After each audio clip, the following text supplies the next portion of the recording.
Hello, hello, hello, and happy Thursday, April 2nd, everybody. Today we continue with our taxation without representation makes colonists mad. And we continue our examination of life after the French and Indian War and all the different things that the British government did to anger the American colonists and really cause friction and also cause the relationship between the British, the mother country, and its American colonies to become quite strained, quite strained. So today we're going to continue as we take a ride on the road to revolution. And today we're going to introduce a few more British policies and taxes that's going to continue to create dun, da, da, da, friction. So here we go, folks. Clocking in, hands are up and down. Previously in the swamp. Dun-dun-dun, dun-dun-dun. All right, so how did the British government anger the American colonies after the French and Indian War? So far, we saw the proclamation in 1763, which was this great movement restriction policy that used the Appalachian Mountains as a border, as a boundary line to prevent peace or to cause peace and prevent conflict with the Native Americans. We also saw the Sugar Act, which was a tax on foreign refined sugar and molasses yesterday. And then we also saw something known as the Stamp Act. All right, Stamp Act was a tax that was put on all printed material, so newspapers, legal documents, licenses, playing cards, wills, etc., etc. But yesterday, I just wanted to quickly discuss your Flipgrid Finisher and say, number one, how nice it was to see everybody make their video and just to see you guys on camera and have something to say. It was nice to, hear you guys. But you also shared some valid points and had some great perspective on these two questions.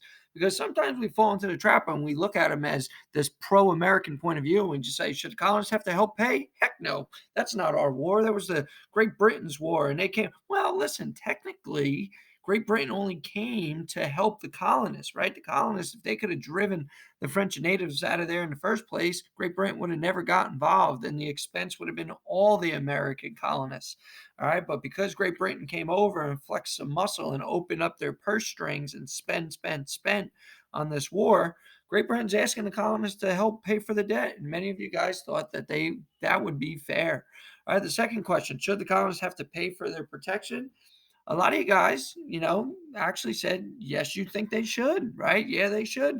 If they receive protection from the mother country, listen, people don't mess with foreign countries, don't mess with the colonists, not because they're afraid of what the colonists will do to them, but because they're afraid that big mother country, Great Britain, is going to get involved and demolish somebody. When the colonists trade with Britain, the only reason why their ships don't get hijacked on the open seas is because these countries know they will have to answer to the British government and the British military and the British Navy. And that is why nobody messes with the colonists. So this is a protective service the colonists have always received, but now Great Britain would like them to start sharing in the financial aspect of this protection. Many of you guys thought it was fair. All right. But we talked about yesterday, the king thought it was fair as well. So when the king, asked the colonists to start paying additional taxes, they were some of the most lightly taxed people in the whole empire. So when the king and British Parliament start asking the colonists to pay taxes, they are shocked by the reaction that these colonists are having. Like, how dare they not want to support the mother country and chip in? In this case, Great Britain is in huge debt. And if Great Britain's in debt, then everybody's in debt. But the colonists don't see it that way. So they protest against the Stamp Act. They boycott British products, and they refuse to buy these stamps, and they sign non-importation agreements, and they form violent committees of thugs known as the Sons of Liberty that beat up tax collectors and burn down government property. So this reaction was definitely not one that was expected. And then when the colonists start running their mouth and telling Parliament that, hey, you don't have the right to tax us, we only have the right to tax ourselves. Our colonial governments have the power to tax us, not you in Parliament 3,000 miles away, because you're not giving us any representation. The king and Parliament are shocked by this. But because of these boycotts and these non-importation agreements, and because of this violence directed towards British officials and tax collectors in the colonies, Parliament and the king do the wise thing, and they repeal the Stamp Act. And the people in the colonies are jumping for joy because they just showed the king and Parliament that they call the shots. But this would be a short-lived victory because following the repeal of the Stamp Act, the king's going to tighten his control over the colonies a little bit by moving his soldiers closer to him. Check this out.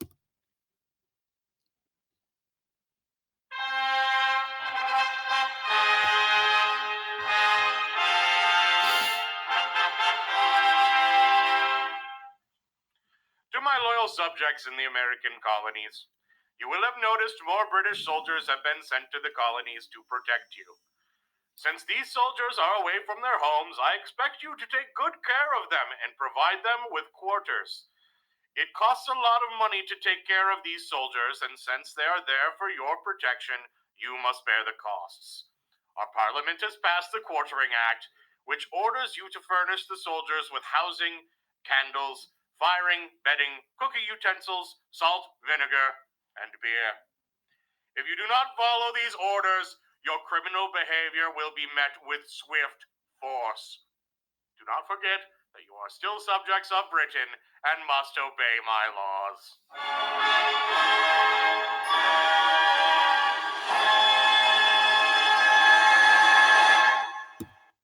Wait a second. Did he just say he was moving the soldiers in to protect us? No, no, no, no, King. We're not that stupid. You're moving the soldiers in there to keep a more of a watchful eye over us. And the name of this British policy is called the Quartering Act. The Quartering Act. And the Quartering Act is going to require colonial governments to provide and pay for the feeding and sheltering of any troop stationed in their colony. And if enough barracks were not made available, barracks being where soldiers would live, then soldiers could be housed in inns, stables, outbuildings, uninhabited houses, or private homes that sold wine or alcohol. So these soldiers are going to be being moved from the frontier, manning the proclamation line, and now they're going to be going to some of the colonial hotspots where the protesting and the boycotting and the violence towards tax collectors is at its most. So this is an aggressive move by the king to keep a more watchful eye on the colonists and to make sure that they're following the laws. And speaking of laws, remember that time when the colonists said that Parliament doesn't have the right to make laws and taxes for them? Yeah, well, the king and Parliament are going to fix that with something known as the Declaratory Act, an act for the better securing the dependency of His Majesty's dominions in America upon the Crown and Parliament of Great Britain. Whereas several of the houses of representatives in His Majesty's colonies and plantations in America have of late, against law, claimed to themselves or to their general assemblies of the same the sole and exclusive right of imposing duties and taxes upon His Majesty's subjects, yada, yada, yada, blah, blah, blah, blah, blah. In other words, I say I can pass any law on you lot, and there's not a thing you can do about it. All right, so that's exactly what the Declaratory Act is saying here, guys. Parliament and the king are reasserting their authority, and they're saying, no, no, no, no, no. You got it all wrong, colonial assemblies. You may pass laws and taxes, but so can we. All right, Parliament is within their rights to make laws in all cases whatsoever and can tax the colonists at will. They are part of the British Empire, and therefore they can be taxed like all other British citizens. So, speaking of taxes, you thought the Stamp Act would be the last one? Check this out. To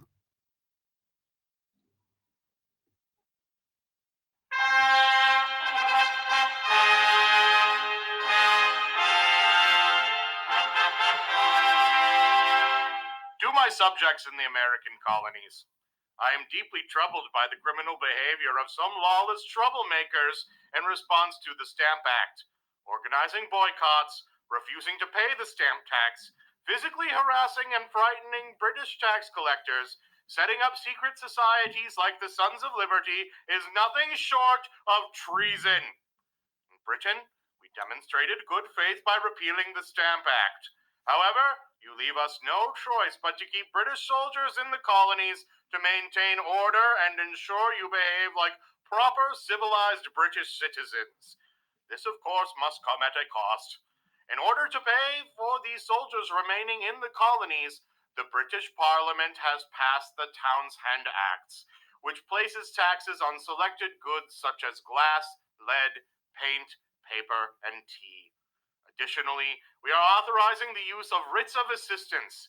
These are search warrants that will allow British soldiers to legally search ships, homes, and businesses for smuggled goods and to arrest those colonial merchants who are breaking British law. I will not tolerate any further defiance of British law and will use the might of the British Army to crush any opposition to this act should it arise. Do not forget that you are subjects of Britain and will behave accordingly.